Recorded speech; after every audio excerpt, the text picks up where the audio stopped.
Eu sou a Mariana do Responde Aí. A gente vai bater um papo sobre critério para possuir inversa de uma função vetorial. Bom, antes da gente começar a falar do critério para possuir inversa, vamos lembrar o que é uma função inversa. Imagina que a gente tenha uma função f que leva aqui os elementos de um conjunto A até os elementos de um conjunto B. Essa função aqui é a função que faz esse caminho. Beleza, agora imagina que a gente tenha, uma vez que a gente tem uma função que leva os elementos do conjunto A no conjunto B, a gente pode dizer que o nosso conjunto A é o domínio da nossa função f, e o nosso conjunto B é a imagem da função f. Beleza. Agora imagina que a gente tenha uma função que vai fazer o caminho inverso, que vai vir aqui, ó, do conjunto B no conjunto A. Ela vai levar elementos do conjunto B no conjunto A. A gente chama essa função aqui, como ela faz o caminho inverso, a gente chama ela de inversa de f. Então, a gente escreve assim, f com o expoente menos 1. Beleza? Então, uma função inversa é uma função que faz o caminho inverso. Se a função f leva os elementos de A em B, a função inversa de f leva os elementos do conjunto B no conjunto A. Tranquilo? E aí, se ela está levando elementos do conjunto B, o conjunto B vai ser o domínio da inversa, né? E o conjunto A vai ser a imagem da nossa função inversa. Tranquilo? Então, guarda sempre isso daqui, né? O domínio da função inversa é sempre igual à imagem da função normal e a imagem da função inversa é sempre igual ao domínio da função normal. Tranquilo? Agora, a gente já lembrou o que é uma função inversa. Vamos ver o que a gente precisa para que a função inversa tenha... para que uma função normal, né, tenha uma função inversa. Beleza? Então, vamos lá. Vamos começar dividindo nossas funções vetoriais em dois tipos de funções. A primeira delas vai ser uma função afim. O que é uma função afim? É uma função que pode ser escrita dessa forma aqui. Beleza. Vamos começar identificando quais são os elementos dessa nossa função afim. Vamos lá. A gente tem aqui, ó, em azul, uma matriz que a gente vai chamar de A, que é a matriz 2, 0, 1, 4. É a nossa matriz de coeficientes da nossa função afim. A gente tem também esse vetor x aqui, rosa, que é um vetor genérico qualquer, xy. A gente tem também esse vetor aqui preto, que é o vetor x0, que é um vetor definido, né? Menos 1 e 2. E a gente tem também aqui, por último, o vetor preto y0, que também é um vetor definido, 5 e 6. Beleza? Então, a gente pode, de forma geral, escrever uma função afim dessa forma aqui. Matriz de coeficientes que multiplica um vetor genérico menos um vetor definido, x0, mais um vetor definido, y0. Beleza? Então, toda função afim é uma função que pode ser escrita dessa forma. Aí a gente já sabe agora o que é uma função afim, beleza? Como é que eu posso dizer se essa função afim possui ou não possui inversa? Se ela é inversível ou se ela não é? Para isso, o critério para a função afim ser inversível é que a nossa matriz A, ou seja, aquela matriz de coeficientes azul lá, ela tem que ser inversível. E como é que eu sei que uma matriz é inversível? Quando o determinante da minha matriz for diferente de 0. Beleza? Então, vamos lá. A matriz A que a gente tem lá é essa daqui. Para calcular o determinante dela, como é que a gente faz? A gente multiplica cruzado aqui, né? Então, vai ficar 2 vezes 4. 2 vezes 4. Menos, né? Porque eu vou multiplicar aqui. Menos 0 vezes 1. Isso é igual a 2 vezes 4, 8. E 8, até onde eu sei, não sei você, né? 8 é diferente de 0.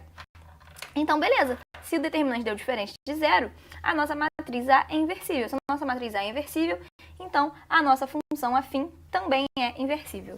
Beleza? Show!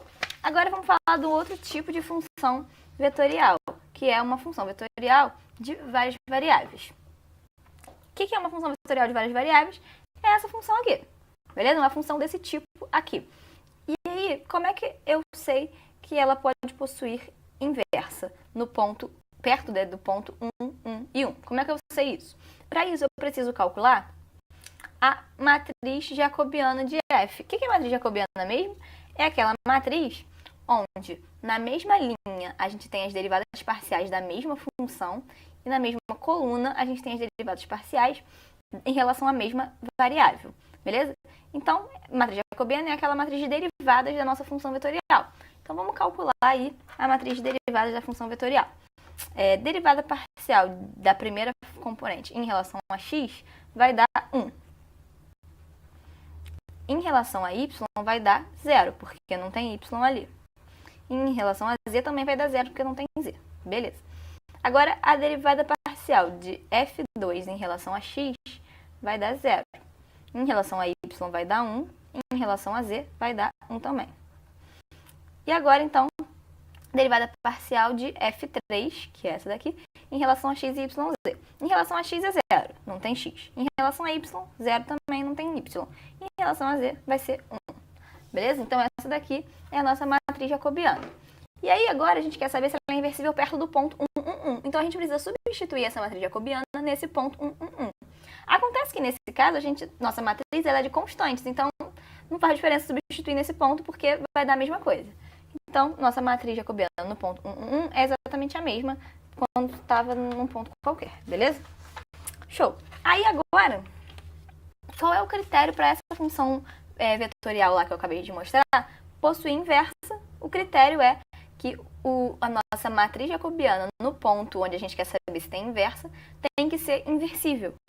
E como é que eu sei que uma matriz é inversível, que a gente acabou de ver? A gente tem que ter que o determinante dela tem que ser diferente de 0. Então, vamos lá. Eu tenho aqui nossa matriz no ponto 1, 1, 1. Preciso calcular o determinante dela. Como é que a gente faz isso? A gente repete aqui as duas primeiras linhas, né? Então, vai ser 1, 0, 0 e 0, 1, 1. Beleza? Aí, agora, a gente multiplica cruzado esse negócio aqui. Aí, vamos lá. A gente vai ter aqui 1 vezes 1 vezes 1 vai dar 1. 0 vezes 0 vezes 0 vai dar 0. 0 vezes 0 vezes 1 vai dar 0 também. Agora, multiplicando ao contrário. Então, a gente coloca o sinal de menos aqui na frente. Eu vou ter 0 vezes 1 vezes 0. Isso é 0. Agora, 1 vezes 0 vezes 1 vai dar 0 também. E, por último, 1 vezes 0 vezes 0 também dá 0. Então, vamos lá, né? O nosso determinante ficou 1 mais 0 mais 0, menos 0, menos 0, menos 0. Então, ficou igual a 1. E 1 é, felizmente, diferente de 0. Se é diferente de 0, significa, então, que a nossa função vetorial, f de x, y, z, é uma função inversível. Tranquilo? Beleza, né? Então, vamos só fazer uma recapitulação, um recapitulamento. Enfim, vamos lembrar aqui quais são os critérios para possuir inversa. Da função afim, o critério é que o determinante da matriz de coeficientes, aquela matriz A, tem que ser diferente de 0. E, para uma função vetorial de várias variáveis, o critério é que o determinante da matriz jacobiana, da nossa função, né, a matriz de derivadas, no ponto que a gente quer saber se ela é inversível, tem que ser diferente de 0, beleza? Então é isso, galera. Esse vídeo te ajudou? Responde aí.